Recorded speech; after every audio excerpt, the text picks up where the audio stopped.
Harare, Zimbabwe's military was in control of the country on Wednesday, November 15, as President Robert Mugabe said he was under house arrest, although generals denied staging a coup.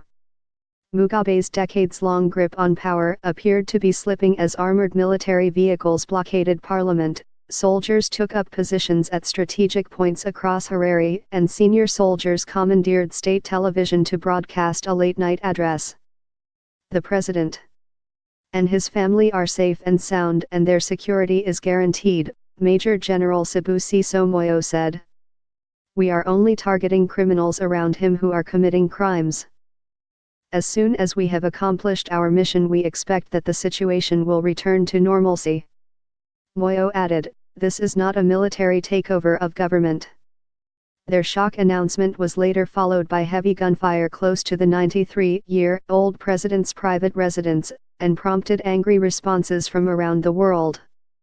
Mugabe later told South African President Jacob Zuma that he was effectively under house arrest, though unharmed.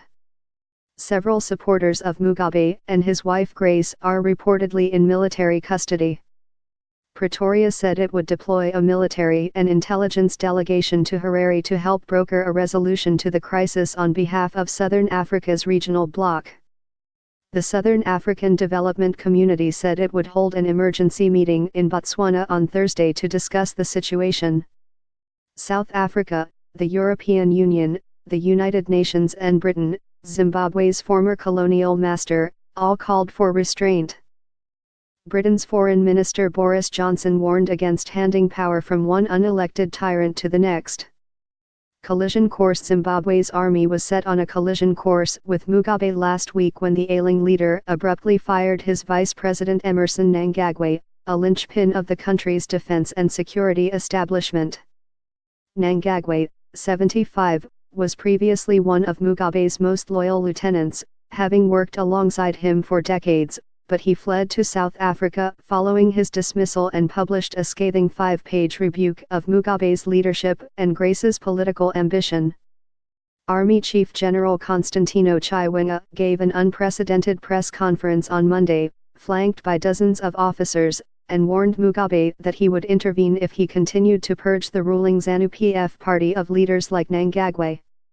Mnangagwa has been embroiled in a long-running feud with Mugabe's wife Grace, 52, that included a bizarre alleged ice cream poisoning incident that laid bare the pair's rivalry. Both were seen as leading contenders to replace Mugabe when he died or retired, but Mnangagwa had the tacit support of the armed forces, which viewed Grace, a political novice, with derision. The ZANU-PF party on Tuesday accused Chiwenga of treasonable conduct for appearing to threaten Mugabe with a palace coup.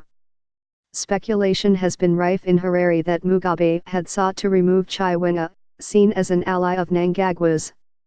The African Union, in a strongly worded statement, said the crisis seems like a coup and called on the military to pull back and respect the constitution.